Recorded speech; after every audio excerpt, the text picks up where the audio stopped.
জামাতের আমির একটা ভালো কথা বলেছেন। গাল গল্প করতে বা ইতিহাসের মাস্টার ছাত্র হতে সংসদে যায়নি বিরোধী দল। খুব ভালো কথা। এই কথাই কিন্তু বলছিলাম যে এই পরিবর্তিত পরিস্থিতিতে প্রেক্ষাপটে যে রাজনৈতিক পট পরিবর্তন হলো ১৫ বছরে শেখ হাসিনার বিরোধী আন্দোলন, তার যদি একটা যৌক্তিক আ বিষয় মানুষ দেখতে না পায়, বুঝতে না পায়, তার ভাগ্য পরিবর্তনে, দেশের উন্নয়নে, তাহলে মানুষ খুব দ্রুতই কিন্তু হতাশ হবে এবং বলতে থাকবে যে হাসিনার আমলই ভালো ছিল। সংসদের ২৫টা কার্যদিবস হয়েছে, ৯০টা বিল হয়েছে। সংসদে ভিন্ন মাত্রা, যেখানে আগে সরকারি দল ছিল আওয়ামী লীগ, সেই জায়গায় বিএনপি, বিরোধী দলের জায়গায় এক গৃহপালিত বিরোধী দল হিসেবে জাতীয় পার্টি ছিল, সেখানে জামাত এবং এনসিপির মতন খুবই আলোচিত দুটি দল, যারা কথা বলে, বক্তব্য রাখে এবং বিরোধিতার মতন করেই তারা বিরোধিতা করে। অর্থাৎ এই পার্লামেন্টের একটা আওয়ামী লীগ না থাকার পরেও সরকার এবং বিরোধী দল মিলে যে একটা জমজমাট পার্লামেন্ট হতে পারে, সেটা কিন্তু দেখা গেছে। কিন্তু ওই যে শফিকুর রহমান যে কথা বলছেন, আমরা এখানে গল্প করতে যাইনি, আমরা ওখানে ইতিহাসের মাস্টার বা ছাত্র হতে যাইনি, আমরা ওখানে গিয়েছি এদেশের দুঃখী মানুষের জন্য কথা বলতে। সত্য কথা, তার প্রতিফলন কিন্তু হয়নি। শফিকুর রহমানের কথাটা ঠিক। শফিকুর রহমান বা এনসিপির জন্য কিছুটা বিব্রত হয়েছে, কারণ সরকারি দলের কথার তোড়ে ঠিক তারা টিকতে পারেনি। বিশেষ করে যখনই মুক্তিযুদ্ধ এসছে, স্বাধীনতা মুক্তিযুদ্ধ প্রসঙ্গটা এসছে, ফজলুর রহমানের বক্তব্য, আন্দালি পার্থের বক্তব্য, শামা ওবায়দের বক্তব্য, বা গয়েশ্বরচন্দ্র রায়ের বক্তব্য, সালাউদ্দিন আহমেদের স্বরাষ্ট্রমন্ত্রী তার বক্তব্য মধ্য দিয়ে তার বিপরীতে জামাত খুব শক্তভাবে কথাবার্তা বলতে পারেনি এবং সালাউদ্দিন আহমেদ হাস্যরসের মধ্য দিয়ে যে পরিমাণ খোঁচা দিয়েছে, তাতে বিরোধী দল কোণঠাসা হয়েছে।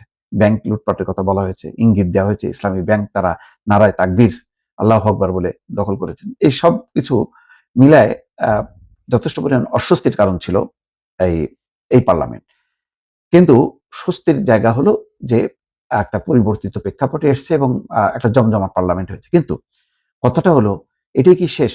পার্লামেন্টে কি এই পাল্টাপাল্টি চলতে থাকবে? স্বাধীনতা, মুক্তিযুদ্ধ এগুলি নিয়ে বিতর্ক চলে বিরোধী দলকে কোণঠাসা করা, এটাই কি একমাত্র অ অ বিষয় হবে এবং এর থেকে মানুষ খুশি হবে? না, মানুষ খুশি না। মানুষের ঠিক এই মুহূর্তে সংকটটা কি? মানুষকে কি বলা হচ্ছে যে স্বাস্থ্যগত যে করোনা, হাম, তারপরে ডেঙ্গু, এখান থেকে রক্ষা করার ব্যাপারে আমরা সম্মিলিতভাবে উদ্যোগ নেব। আমাদের এই কর্মপরিকল্পনার মধ্যে এটা বাস্তবায়ন করব, যে এই বাস্তবায়নে সরকার বিরোধী দল মিলে কাজ করবে।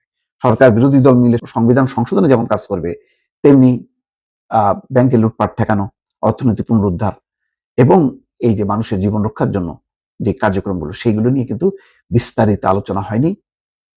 সেগুলোর বলা যায় উপেক্ষিত থেকে গেছে। এইটা কিন্তু মানুষের কাছে প্রত্যাশিত না। মানুষ আর ওই রাজনৈতিক ক্যাচাল চায় না। মানুষ চায় তার ভাগ্যের উন্নয়ন। মানুষের দুর্ভোগ থেকে কিভাবে রক্ষা পাবে? জ্বালানি তেলের দাম বাড়ার কারণে গ্যাসের দাম বেড়েছে, জিনিসপত্রের দাম বেড়েছে। সেই জায়গাগুলো থেকে কিভাবে উত্তরণ হবে, কিভাবে মানুষকে সাপোর্ট করা যাবে, কিভাবে মানুষকে তো প্রণোদনা দেওয়া হবে বিভিন্ন কার্ডের মাধ্যমে, কিন্তু কর্মসংস্থান বাড়বে কিভাবে, উৎপাদন বাড়বে কিভাবে, এগুলো নিয়ে যদি বিস্তারিত আলোচনা এবং কর্ম পরিকল্পনা না হয়, তাহলে কিন্তু এই রাজনৈতিক তর্ক বিতর্কের মধ্য দিয়ে মানুষ একসময় হতাশ হবে। মানুষ এই বিতর্ক আর বেশি দিন কিন্তু সহ্য করবে না। সুতরাং সেই অর্থে আহ শফিকুর রহমানের এই বক্তব্যটাকে আমি মনে করি সঠিক, যে মানে সংসদ মানে নন ইস্যু নিয়ে আহ, সময় ব্যয় করা, এই একটা সংসদ অধিবেশন চালু রাখা মানে মানে লক্ষ লক্ষ টাকা ব্যয় হচ্ছে প্রতিনিয়ত, আর বিদ্যুৎ বিল, এই অপারেশন কস্ট। সুতরাং এই সংসদ যাতে কার্যকর হয় এবং মানুষের কল্যাণে আসে, সেই ধরনের পরিকল্পনা নিয়ে আলোচনা করতে হবে। যেই পরিকল্পনা তারেক রহমান নির্বাচনের সময় বলেছেন যে আই হ্যাভ এ ড্রিম। তো সেই ড্রিমটা কি, সেই ড্রিমটা নিয়েই আলোচনা করতে হবে এবং বিরোধী দলকে অবশ্যই সাথে রাখতে হবে।